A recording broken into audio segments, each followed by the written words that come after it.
उठे हैं, माँ को प्रणाम किया, गुरुदेव को प्रणाम किया और आज बोल पड़े, सानी सरल रस मातु बानी सुन भरत व्याकुल है। माँ की प्रेम में सनी हुई वाणी को सुना तो भरत व्याकुल हो।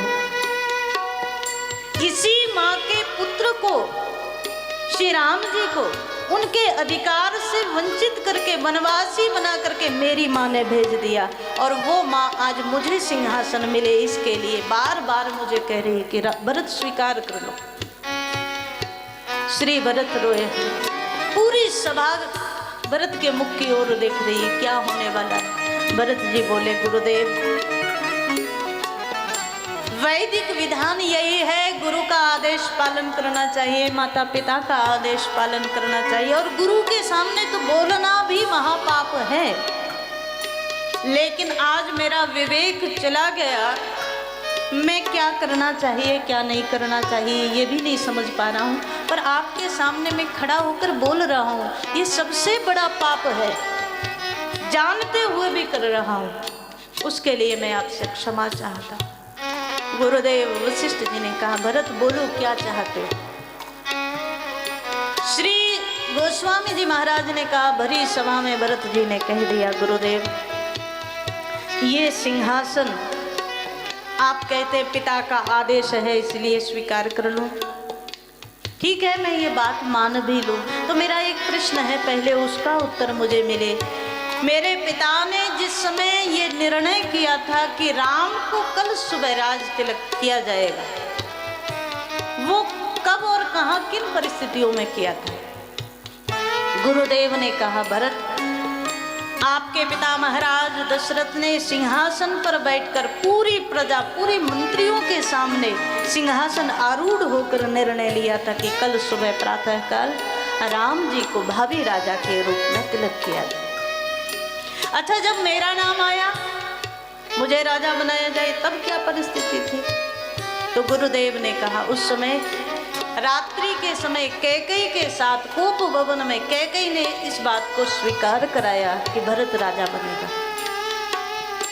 श्री भरत रो पड़े, गुरुदेव आप तो ज्ञानी हैं, मैं आपके सामने क्या कहूँ, लेकिन सच्चाई मुझे जो लगता है, आप कहते पिता के वचन को मानना चाहिए, तो मैं पिता के ही वचन को मान रहा हूँ। एक पिता जो सिंहासन आरूढ़ होकर के सबसे बड़ा अधिकार जिसके पास है, जो राजा भी है, तो एक राजा सिंहासन पर बैठकर जो निर्णय करे वो ज्यादा मानने वाला है, अथवा तो पत्नी के साथ अंधेरे में कोई बात स्वीकार कर ले वो ज्यादा मानने योग्य है। मुझे तो आश्चर्य, पूरी प्रजा में से किसी ने भी कैकेयी के बात का विरोध नहीं किया। अरे एक क्षण के लिए ये भी तो सोचना चाहिए था, वो भी तो मेरे पिता का ही वचन था, जब सिंहासन पर बैठ करके मेरे पिता ने आदेशित किया था कि कल सुबह राम ही राजा बनेंगे, लेकिन सब लोग भूल गए। दूसरी बात, आप कहते हैं मैं सिंहासन ले लूं, सौंपे हुए राज राम के आए, और जब राम लौट करके आ जाए 14 वर्ष बाद, तो ये राज सिंहासन राम जी को दे दूं। तो आज भरत जी बोले हैं कि गुरुदेव मैं बार बार क्षमा याचना करते हुए आपसे पूछना चाहता हूँ, आप तो तपस्वी हैं, ज्ञानी हैं, संयमी हैं, तो मैं आपसे पूछ लूँ, क्या कभी ऐसा हुआ है आप स्वयं भोजन कर लो और अपने जूठे को भगवान को अर्पण कर दो। वशिष्ठ जी ने कहा, भरत ये तो महापाप है, भगवान को पहले प्रसाद लगाया जाता है, पहले भगवान स्वीकार करें, बाद में हम लोग प्रसाद रूप में उसे लेते हैं। तो भरत जी बोले हैं, गुरुदेव फिर इस बात में क्यों भूल गए, ये सिंहासन मेरे भगवान का है, आज मैं एक क्षण के लिए भी स्वीकार कर लूं तो कल ये निर्माल्य हो जाएगा, कल इसे भगवान को नहीं दे सकता, ये झूठा हो जाएगा।